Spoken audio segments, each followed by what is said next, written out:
Hola a todos, voy a estar calando las voces para saber cuál cuadra más, si no me quedo con una de forma estándar. Bueno, comenzamos con las creepypastas. El carnicero. Esta es una historia real. Algunos nombres y sucesos han sido reemplazados para proteger la identidad de sus víctimas. El único testigo de los hechos aquí descritos es una cámara de seguridad instalada en el lugar. La única sobreviviente está internada en un hospital psiquiátrico y jamás pronuncia una palabra. Todo comenzó un otoño, cuando el frío de aquel entonces obligaba a todos a vestir muchos ropajes. La familia pasaba por algunos problemas económicos y de relaciones interpersonales, definitivamente no era el mejor momento de sus vidas. Un día, María, la esposa del carnicero, había adquirido un nuevo puesto en su trabajo. Sin embargo, eso no traería más adelante las mejores noticias. Su marido, un tipo sonso, era dueño de una carnicería en el barrio. Todo el mundo lo conocía como una persona tranquila, jamás discutía con nadie y atendía muy dichoso su local. Aunque estaban pasando por un mal momento, él siempre supo mantener una postura positiva. El nuevo trabajo de María le significaba más horas fuera de casa y, por ende, más riesgos. Una oscura historia comenzó a tejerse en su vida cuando conoció al nuevo jefe a cargo suyo. Las interminables horas de trabajo culminaban, casi siempre, con salidas a moteles y mucho alcohol entre ambos. Algunos vecinos de María siempre sospecharon de aquel tipo elegante que se las daba de empresario exitoso.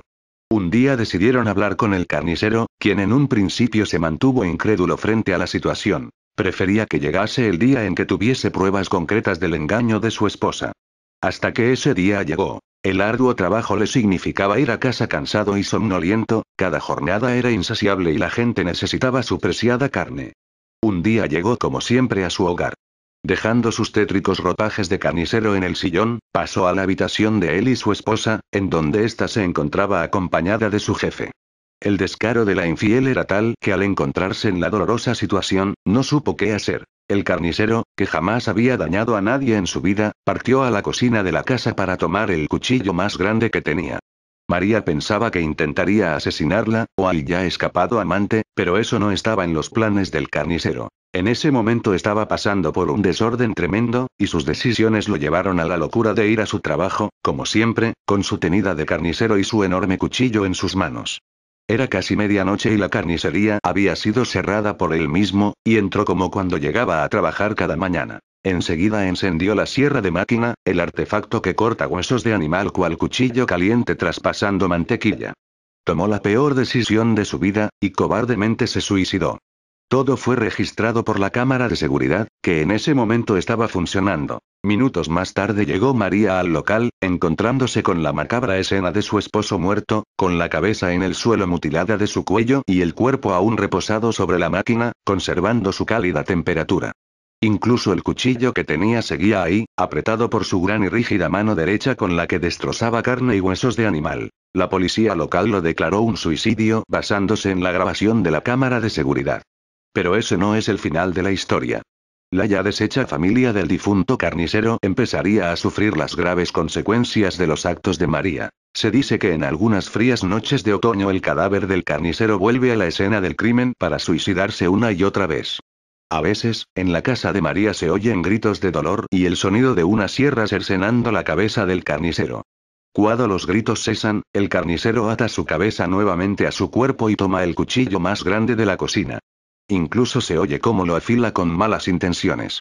Enseguida se siente un desagradable olor a carne humana podrida, pudiéndose ver incluso la enorme silueta de su robusto cuerpo caminando por los pasillos de su casa, buscando a alguien a quien matar. Aunque nunca le ha sucedido nada a María, se dice que el carnicero aparece cada ciertas noches realizando sus macabros actos a víctimas de su mismo barrio, o incluso de la ciudad y sus alrededores. Les corta la cabeza para luego atarla y coserla nuevamente a los aún cálidos cuerpos. Y cuando eso no es suficiente, reúne todos los cadáveres de sus víctimas para ofrecerlos como muestra en su carnicería, arrastrándolos mientras camina tambaleante a su asqueroso lugar de trabajo. Luego de semanas de trastornos en el sueño y horribles pesadillas, María comenzó a pasar por una depresión que la llevó a la locura, hasta ser internada en un hospital psiquiátrico. Si no quieres ser víctima del carnicero, asegura bien las puertas de tu casa, tu cocina, y jamás dejes a la vista los cuchillos grandes, o él los podría usar en tu contra. A no ser que quieras ir a echar un vistazo a tu cocina en este momento, para asegurarte de que todo está en orden. El pozo de las cadenas.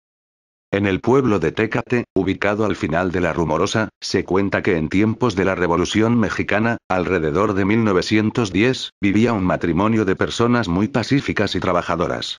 El señor se encargaba del cultivo de las tierras y su esposa se encargaba del cuidado de la casa. Eran una pareja sin hijos. En aquella época no había mucha gente en los alrededores y los caminos eran simples brechas secas marcadas sobre el árido paisaje, vetas polvorientas por las que a veces pasaban los caballos levantando polvaredas con su andar. Un día aparecieron unos hombres que llevaban varias horas caminando bajo el sol ardiente. Extenuados y sedientos de tanto andar bajo el calor, vieron que el señor que trabajaba en sus cultivos era la única persona que tenían cerca y, en consecuencia, se le acercaron. «Buenas tardes», saludaron. «Buenas tardes», respondió el señor, dejando su labor y ventilándose con el sombrero. «¿Cómo así por acá? Muy poca gente viene por aquí. El deseo de encontrar buena fortuna nos trae», respondió uno de los hombres. «Vamos a Tijuana, acabamos de cruzar la Rumorosa», dijo el otro. «Pues aún les queda mucho camino, Tijuana está bien lejos». «Sí, y eso que con lo que hemos andado ya nos morimos de sed». «¿No tendrá un poco de agua que nos regale?», preguntó uno de los extraños. «Chingallos, me acabo de tomar el último trago». «Pero ándale, no se preocupen que mi casa está cerca y tengo un pozo». «A menos que tengan prisa», respondió el campesino. «¿Prisa? Prisa pero por beber agua, compadre», dijo uno de los hombres, y luego todos siguieron al señor para saciar su sed. El hombre, que casi nunca veía a alguien pasar por el lugar, se emocionaba cada vez que venían visitantes e intentaba aprovechar la ocasión para enterarse de chismes y noticias. Se apresuró entonces por levantar sus aparejos y luego condujo a los hombres hasta su casa. Allí su esposa los recibió y ellos la saludaron quitándose el sombrero. Una vez hubieron entrado, los hombres bebieron toda el agua que pudieron, comieron como náufragos y conversaron larga y amenamente. Entretanto, la tarde ya estaba por irse y el atardecer, en su avance, iba incendiando el cielo para después dar paso a los coyotes con sus aullidos de veneración ante el ascenso de la luna. Los hombres, sin embargo, no dieron muestras de marcharse, de hecho se veía que querían prolongar las conversaciones con el ánimo de quedarse. Notando esto, el hombre y su esposa les hicieron un catre con ramas de paja para que puedan dormir. Pasadas las horas un grito rasgó el silencio de la madrugada, un grito que a lo lejos retumbaba como delatando la proximidad de la muerte en las inmediaciones. Nadie supo nunca qué ocurrió. Se cuenta, no obstante, que los extraños pertenecían a una banda de sangrientos delincuentes, de hombres deshumanizados que disfrutaban con el sufrimiento de todas aquellas víctimas que les oponían un mínimo de resistencia. Cuentan, pues, que intentaron robarles y que el hombre intentó oponer resistencia, quizá más de la cuenta, porque la crueldad con la que lo liquidaron aún se recuerda entre los habitantes de la zona. Lo amarraron con cadenas, le quitaron los ojos, lo echaron al pozo y luego arrojaron piedras al pozo para cubrir su cuerpo ahogado.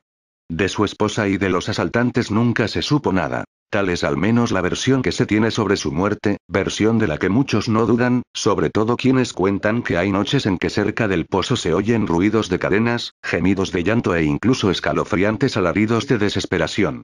Dicen que el campesino pena en busca de su esposa desaparecida y de los malditos que la asesinaron, dicen que por las mañanas se pueden ver con claridad las huellas de sus pies encadenados, que a veces se escucha como si lanzaran piedras al agua del pozo a pesar de que no hay nadie cerca que las lance. Incluso, hay quienes aseguran que, cuando han pasado cerca del pozo en la madrugada, han escuchado burbujas, tal y como si alguien o algo en el interior del agua las estuviera produciendo.